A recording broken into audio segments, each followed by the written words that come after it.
Munson Steed, and you are watching Ian Dunlap, who presents on this day the Dunlap Report.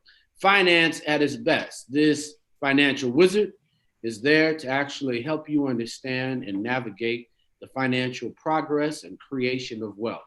Hey, Ian, what's going on, man? My brother, how you doing? I'm glad to be back. Brother, it is a wonderful moment in history. Yes, everybody is focused on their money and they need to understand how to budget. What tips do you give people who have budgeted before but really aren't budgeting in a way that they're creating a portfolio and finding a financial advisor like yourself who can give them insight, wisdom, and allow them to grow in their knowledge and partnership in somebody who can walk them through this system? Yeah. For context, I'm not an advisor. I'm just a guy that got pretty good at investing and trading. So I want to put that out there. There is a guy that I know, Rashad, that I do market monies with. He is an advisor. So if you guys need that, feel free to reach out to him. But I will say the budgeting part is not fun for most people, but it will help you get to your ultimate goal of being free. So, you guys know I love my analogies. For context, when you budget, you are deciding what to do with your money and how to make that money grow for you and keep it in your castle and out of someone else's. So very simple. Write out your bills, what they are every month. I like the Dave Ramsey envelope system where you put the cash in an envelope because we all do the same thing. We'll go out and tend to spend 50 at Target, and guess what happens? They'll get 250 out of us, right? So budgeting there helps. And especially when I didn't have a lot of money, I was like, what's the point of budgeting if I know that I'm going to end up broke at the end of the month anyway? But the thing that it does do, once you start to have control over your money and put it into avenues in which will make money for you, you'll start to see that growth. And then you'll see, okay, great, this tapering back has helped me. The great thing I've learned about this year, there have been some people that have saved 5x this year versus what they saved last year. So that's a great thing. But you guys can download any budgeting app. You guys can download any budgeting system. The hard part is just to stick with it. After you make purchases, lock your debit card, and then I will cancel any recurring revenue payments that you have. So any subscriptions that you have, I will cancel those, and that will help a lot to help save you some if you guys don't have a lot of money to begin with. But for those who are just looking for budgeting as a mental note, what's the power of budgeting? It gives us control over your future because companies trained us to go to work, to make money, to then take that money that we earn and pour it out directly to them. So even on Fridays, especially for the fellas, it helps the relationship a lot if on Fridays you go through what is there and what isn't. Because a lot of times if you leave your woman in the dark, she doesn't know how well things are going. And of course, there's fear associated there. So from a couple standpoint, it helps to have those talks every week so they can have a sigh of relief at night. Because while the world is panicking, if you're having those meetings every month and setting goals, as a couple, it helps. The number one reason why people get divorced is over money or lack thereof.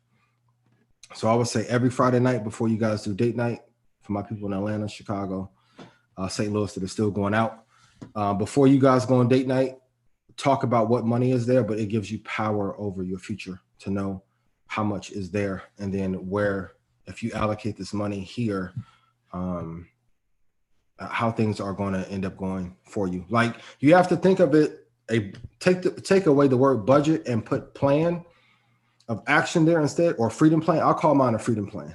So even for me, like I'll pay all my utilities 3 months in advance, all small bills 3 months in advance.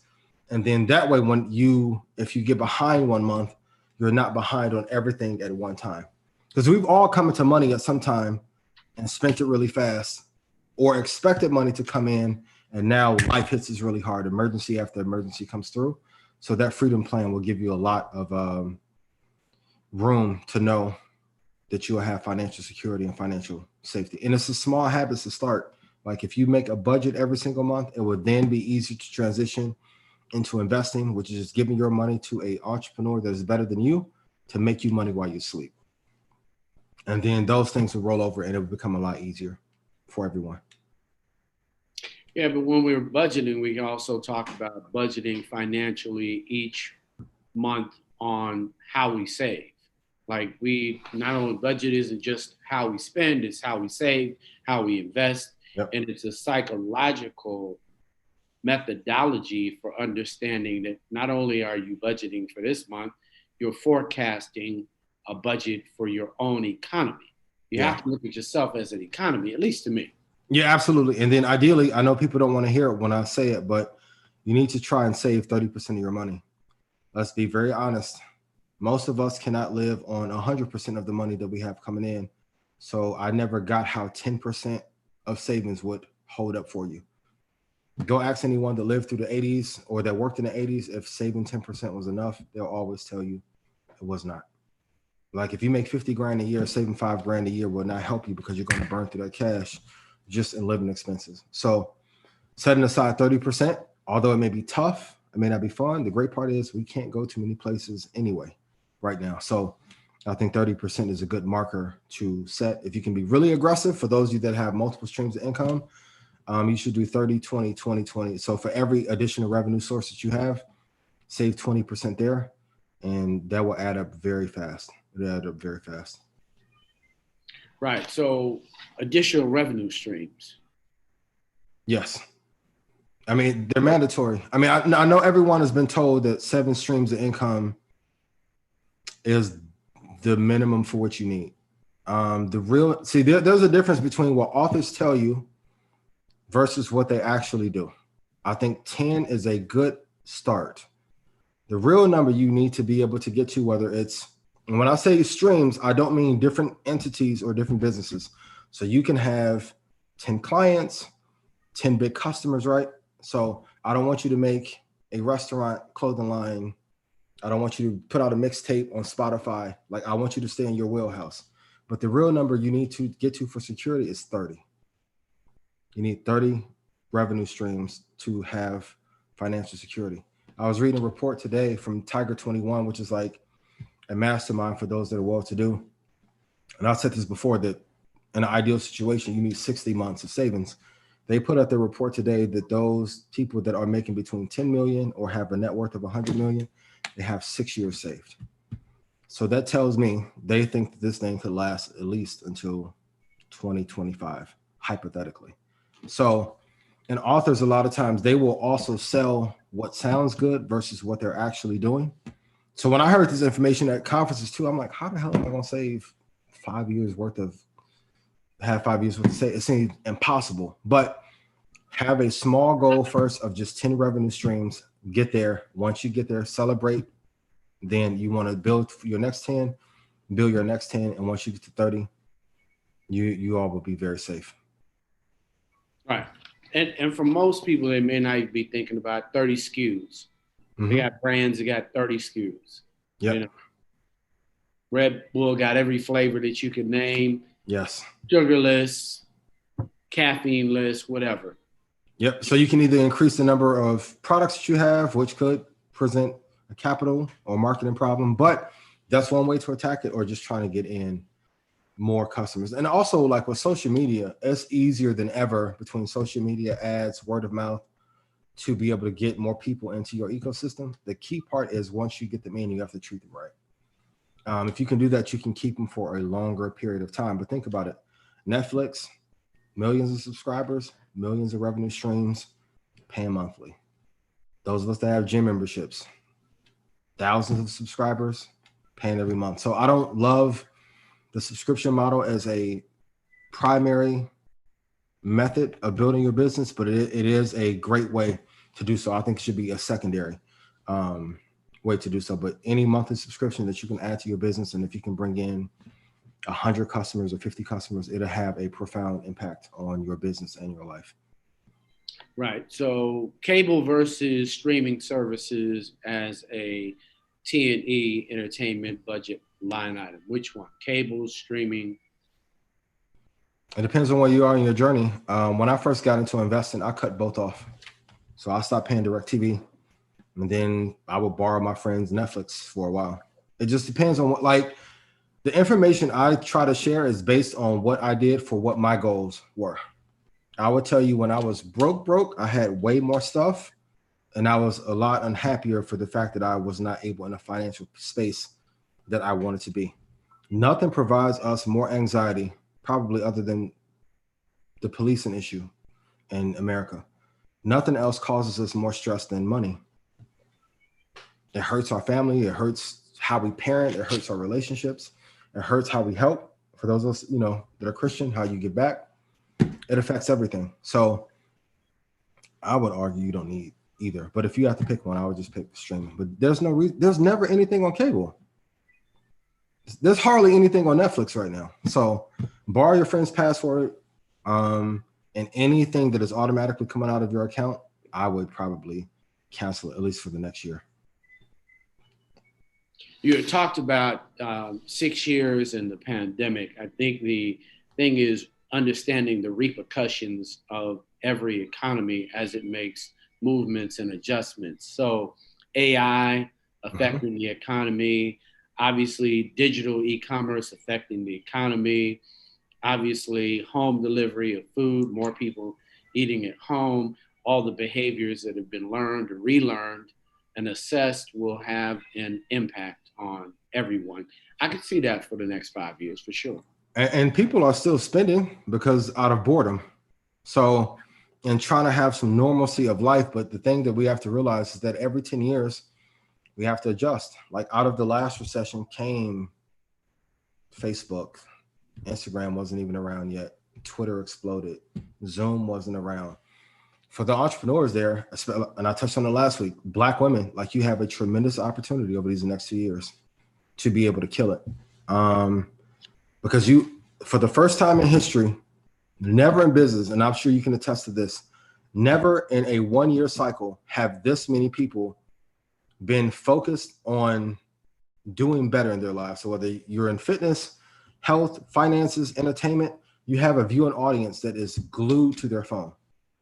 The last recession, it wasn't like that. Everyone was so panicked about the crash and how to adjust. They didn't have the capacity to want to do anything else. Now you have a captive audience and you have to really take full advantage of it. So even though in this despair and gloom that we're facing, there's still a tremendous opportunity that'll be there. And I need you guys to take advantage of it while it's here. Because when everybody goes back to work and this virus finally does pass in around 2022, 2023, things will never go back to being the same. And I would hate for anyone to say in 2023, damn, I really missed out on 2020 and 2021, but I could have changed the legacy of my family forever.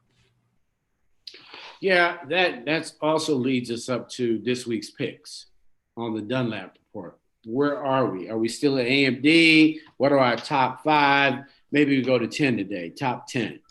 We're going to keep it simple. We're not going to do 10 because I want my stock club members to kill me because they are on me. I will give you, so if you want an aggressive, I've talked about it before, but if you want an aggressive index fund, because the things that I normally hear with indexes is okay, great.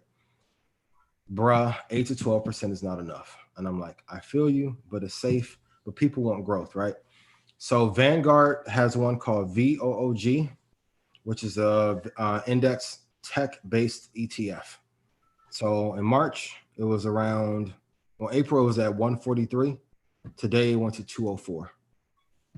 And even today it went from 202 to 204. So you would have had some good gains there. So that's one that I like a lot. I still like Carvana a lot. I don't like any motor companies outside of Tesla, but Carvana is one that I love. AMD is still doing absolutely amazing. And I'm trying to look at maybe, I'll keep it there for right now. Because what I don't want to happen, if I could write a book in a perfect world, it would be one page. Buy 4 companies, hold for 10 years, and thank me 11 years later. That's it. So I don't want to give too many. Because if you have a portfolio of 10 things and you have 2 shares in each, it's not going to do you any good. I'd rather you have 4 or 5 really good quality companies. You buy them, they're safe.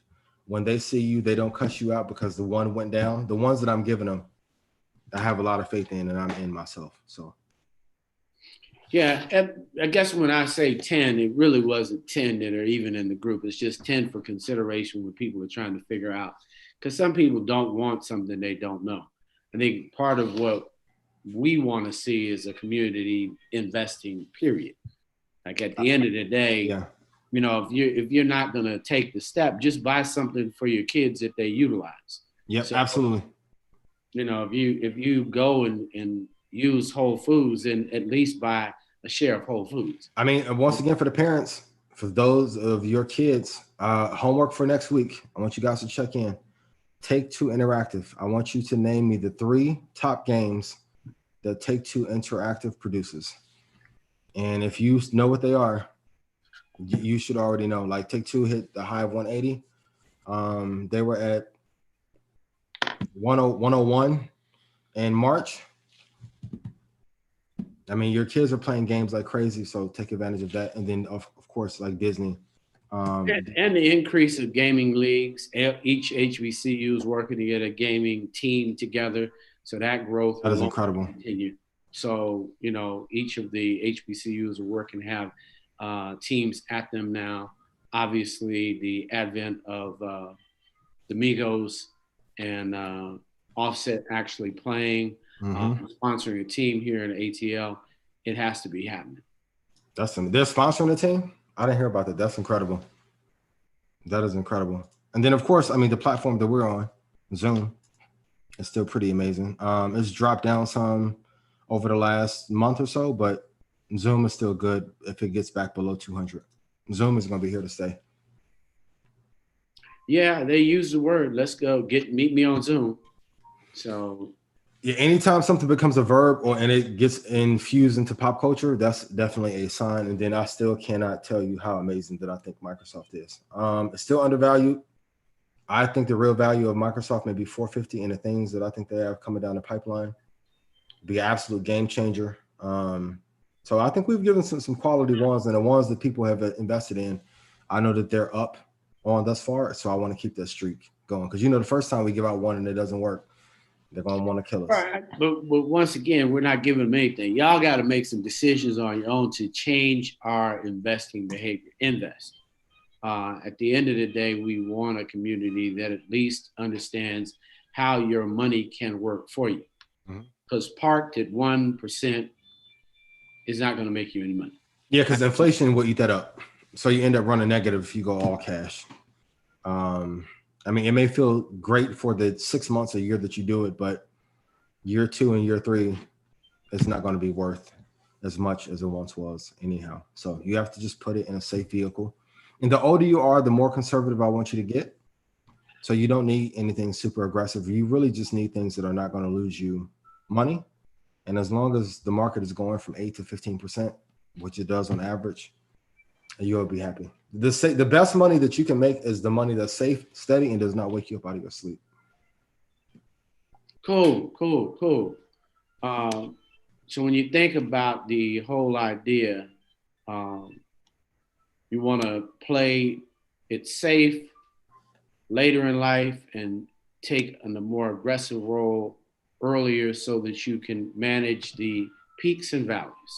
Especially if you don't have kids, because you can afford to be a little bit more risk averse and then put more of your portfolio into like more tech, which will go faster, and you can enjoy that roller coaster ride because the gains will be incredible. As you get older, you have kids, your options to work dwindle down. You need a lot more safety because you need that cash. And anyone, if you're young, go talk to an elder in your family about how much it takes to sustain their livelihood.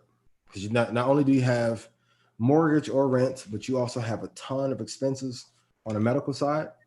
And then prescriptions are high depending on what kind of ailments you may have. It's not cheap. It's not cheap. So the more we pile in early and start early, we can have a better quality of life down the stretch when we get a little bit older. Favorite books for investors just to get their knowledge base going, where should they start today? Money Master the Game. I'm begging you. That book has made me more money than any other book I've ever read. Money Master the Game. It's thick. It's like, you remember like when our grandmas had the old white Bible back in the day? It's like that. But there are some gems in there that will change your life. No theory. And once again, if you guys don't like it, I'll be happy to cash app you for the cost of the book. My only caveat is that I need you to read it from cover to cover. If you read that book and you don't take away some strategies alone that won't make you 10 to 15%, you must have got the wrong copy. Because if nothing else, you'll probably save 60% in fees over like a 12 or 13 year period just by making a couple of adjustments. And even like we're seeing Elon Musk, Joe Rogan, like a big migration from California here to Texas, no state income tax. New York is also losing a lot of billionaires and hedge fund managers to go to Florida. That's going to have a profound impact on those two economies. So one thing that people don't tell you is that you're probably paying more in fees that you should be having in your portfolio just because you aren't looking at it and checking it on your own. And 5% or 3% may not seem like a lot right now, but over the course of 10 years and 12 years, man, it adds up to be like if you made 100 grand in the market, 36% over a 10-year period, that's 36 grand going out the window over some boxes that you could have unchecked in your own portfolio and managed account and also had better returns yourself. So that book is the one that I recommend the absolute most. You really don't need anything other than that. Cool. Sounds good, brother. I know you got to move. So we got to talk tomorrow. When do you want to announce the date for this initiative that we have? Because I think it's probably one of the most important of this decade. I'd figure out tomorrow we just do it. I didn't have a problem with November. Okay. But, you know, if not, let's do it at RIDE. You know, our conference is coming up. So that would be perfect. You know, we got RIDE coming. We haven't figured out who or what, but I think we might want to put some, you know, brother money gurus together, you and I think we should go in that way, you know, rolling out Innovation Digital Entertainment Conference, September 25th, 26th. I don't see why we don't do a money gurus. It would be great to do it then. It really would. Yeah, because then by the time November hits, we should be full steam ahead. But I think if we collectively do it and we encourage each other, I think it'll be absolutely amazing. Cool. So, thank you, brother. I appreciate you. All right, brother. Appreciate you. Love you. Take care now. Thank you. Peace. Peace. Thank you.